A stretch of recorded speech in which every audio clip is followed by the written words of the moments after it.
నెల రోజుల పాలన సంతృప్తిగా ఉందని ప్రొఫెసర్ కోదండరాం తెలిపారు. రాష్ట్రంలో ప్రజలకు స్వేచ్ఛ వచ్చినట్టు భావిస్తున్నారని, మార్పు కోసం ప్రభుత్వం ప్రయత్నం చేయడం అభినందనీయమని అన్నారు.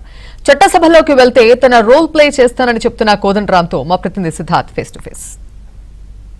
తెలంగాణ జనసమితి చీఫ్ ప్రొఫెసర్ కోదండరాం మనతో ఉన్నారు. ఆయనతో మాట్లాడదాం. సార్, ప్రొఫెసర్ కోదండరాం కాస్త ఎమ్మెల్సీ కోదండరాంగా మారుతారని చర్చ విపరీతంగా జరుగుతుంది. మొన్న రేవంత్ రెడ్డి ఏబిఎన్కి ఇచ్చినటువంటి ఎక్స్క్లూజివ్ ఇంటర్వ్యూలో కోదండరాం లాంటి వాళ్ళు పెద్దల సభలో ఉంటే బాగుంటుందని ఒక విస్తృతమైన చర్చ చేశారు.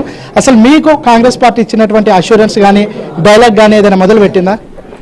వాళ్ళు మాట్లాడలేదు. ఎన్నికల సమయంలోనే ఎమ్మెల్సీలు 2 ఇస్తామన్నారు. ఆ మేరకి కొన్ని కార్పొరేషన్లు, జిల్లా స్థాయి పదవులు కొన్ని ఇస్తామని అన్నారు. ఆ మేరకు వారు మొన్న ప్రకటన కూడా చేసిండ్రు. ఆ ప్రకటన ప్రకారము ఎమ్మెల్సీ తక్షణం ఒకటైతే ప్రకటించిండ్రు. ఇంతవరకు అయితే అది వాస్తవం, అందరికీ తెలిసిన సత్యం. అది దాని తర్వాత ఏమవుతుంది అనేది గవర్నమెంట్ నుంచి ప్రకటన రాలేదు.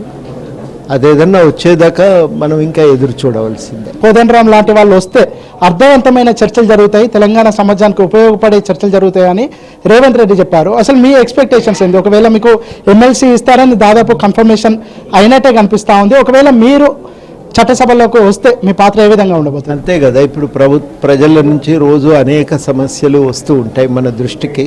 చాలాసార్లు రకరకాల వేదికల నుంచి వాటికి పరిష్కారం కోసం ప్రయత్నం చేస్తుంటాం. ఇప్పుడు ప్రభుత్వంతో మాట్లాడుకోవటానికి నేరుగా ఒక వేదిక అయితే దొరుకుతుంది. ఆ మేరకు అది ఆ సమస్యల పరిష్కారానికి ఉపయోగపడుతుంది. అంటే ఇంతవరకు మేము చేసిన పని ఇంకా కొంచెం సమర్థవంతంగా చేయటానికి ఉపయోగపడుతుంది అనేది నాకున్న అభిప్రాయం. ప్రొఫెసర్ కోదండరాం ఈ నెల రోజుల కాంగ్రెస్ పాలనపై ఏం చెప్తారు?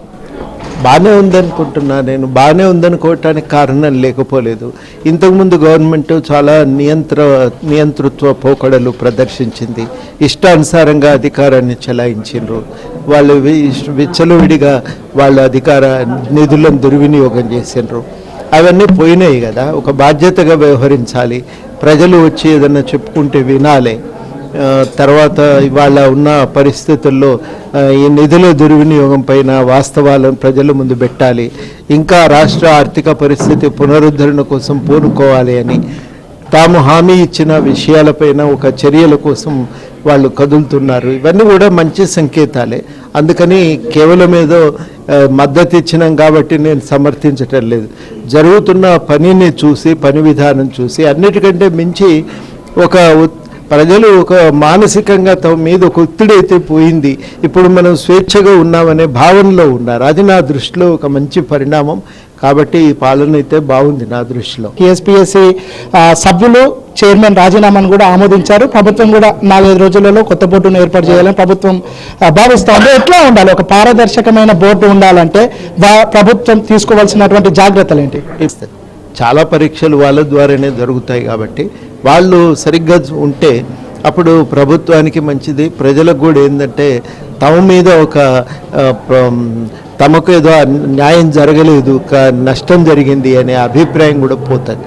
కాబట్టి నిజాయితీ పరులైనటువంటి వాళ్ళను వేయటం చాలా అవసరం. దానికి తగ్గ అర్హతలు ఉండాలి. విద్యాశాఖ మంత్రిని కోదండరాం లీడ్ చేయబోతున్నాడు అని ఒక స్పెక్యులేషన్స్ అయితే వస్తున్నాయి. ఒకవేళ మీకు మంత్రి పదవి ఇస్తానని కాంగ్రెస్ పార్టీ ఆఫర్ చేస్తే మీరేం కోరుకుంటారు? విద్యాశాఖనే కోరుకుంటారా, లేదంటే ఇతర శాఖకు సంబంధించి ఏదైనా మీ ప్రపోజల్స్ ఏ విధంగా ఉండబోతాయి?